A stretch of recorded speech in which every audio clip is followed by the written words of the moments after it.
بسم اللہ الرحمن الرحیم۔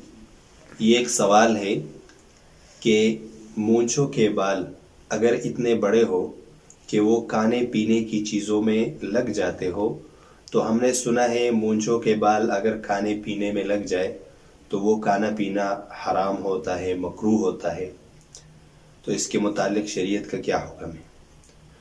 تو مونچھوں کے بارے میں تو شریعت کا حکم یہ ہے کہ مونچھیں کاٹنا، باریک کرنا یہ شریعت کا حکم ہے۔